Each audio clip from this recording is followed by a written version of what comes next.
friends. I'm so glad you're here with me today. Here, as you can see, I am going to be reading and talking to you today from my home library. I have a great book to share, and I made a list of things that we need to do today. Let's take a look. It says, hello. Today we will, 1, ask, what is the meaning of life? 2, we will read Carl and the meaning of life. And there's a clue on here about what kind of creature Carl is.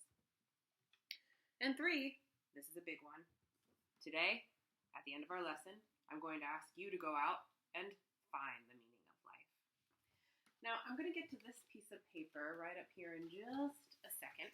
That's an important word we'll need to know before we read today's story. But I want to talk a little bit about the book that we're going to read today, Carl and the Meaning of Life.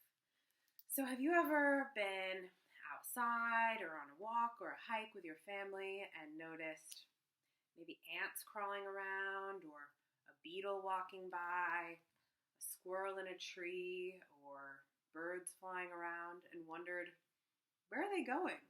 What are they doing? Why do they do what they do? They always look so busy, right?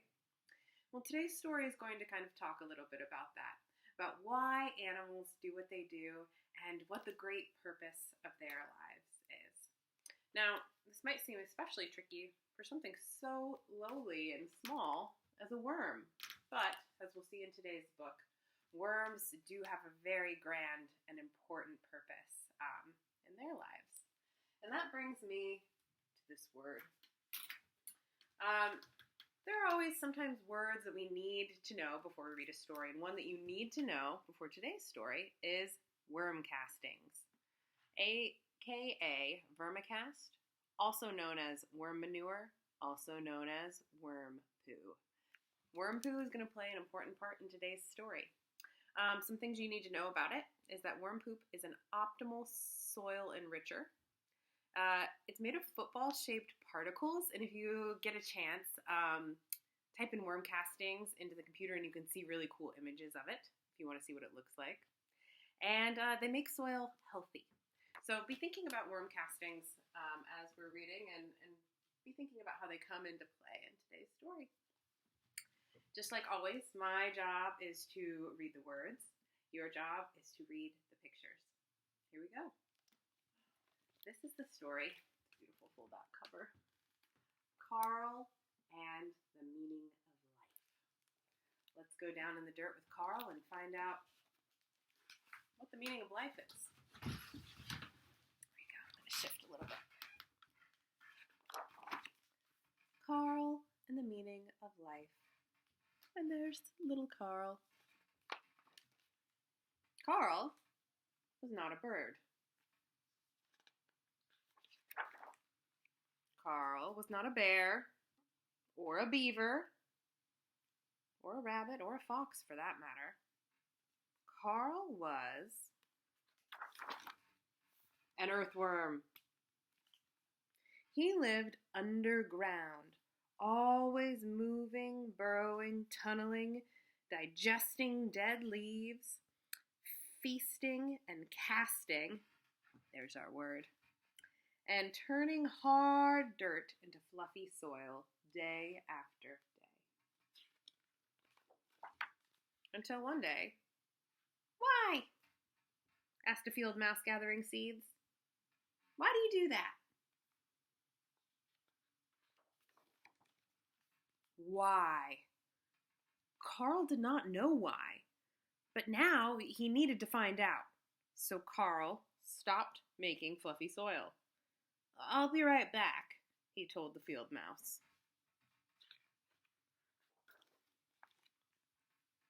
He spotted a rabbit. Maybe she knew. Well, why do I do what I do? He asked her.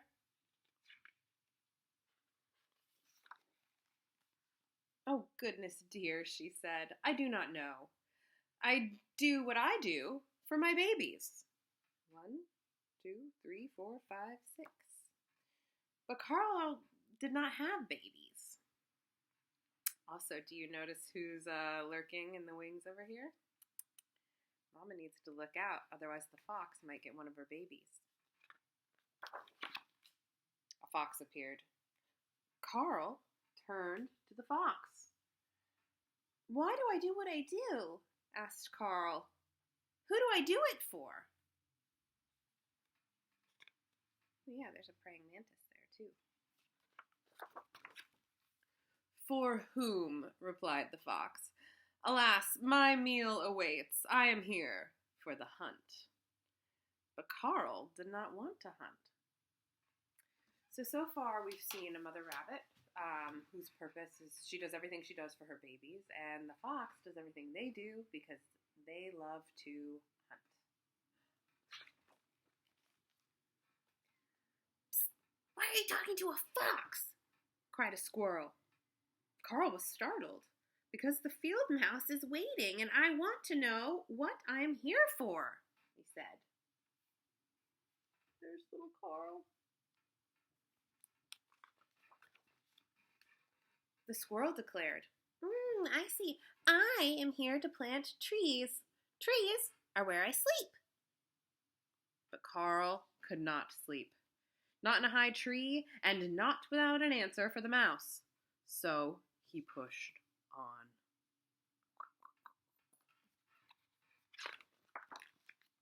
And on. Hours turned into days, until the soil was no longer fluffy.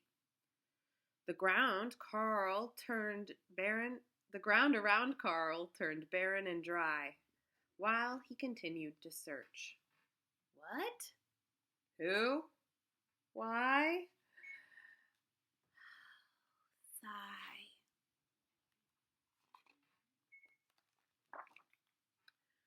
But the birds had flown off to find grasses and fluff. The bear had trundled away to look for berries. Soon there was nobody left to talk to. "What about me?" said Carl. So be thinking about why all the animals left. The clouds were silent, and so was the air. Then Carl heard his sniffle echo, followed by a squeak. Oh, look, it was a beetle. I can't find any grubs," a voice cried. It was the saddest ground beetle he had ever seen. Carl peeked under a stone. No grubs. Then he poked at the dirt. It was hard as a rock. Where was this fluffy soil, he wondered. Suddenly, Carl knew what he needed to do. "I'll be right back," he promised. And for hours into days, into weeks, into months, Carl munched, digested, and left castings and tunneled that hard dirt back into rich, fluffy soil. And look what happened. Life is starting to come back. You made my seeds grow," said the mouse.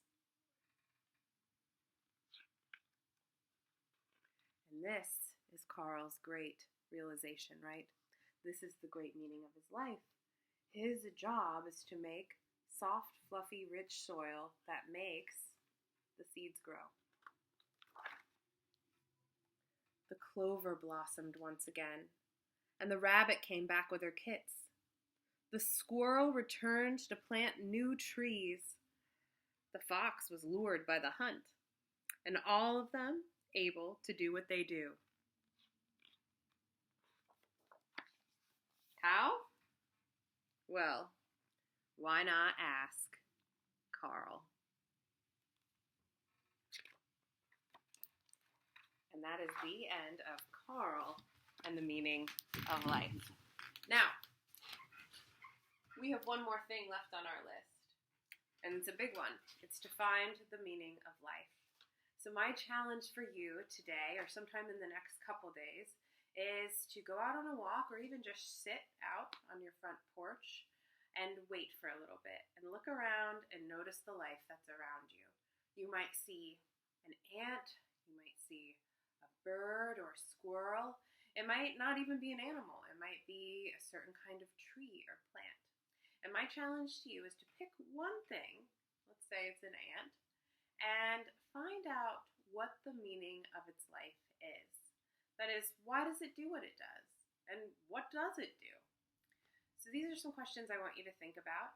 I hope that you enjoyed Carl and the meaning of life. And I will be back soon with another great story from right here in my home library. Have a great day.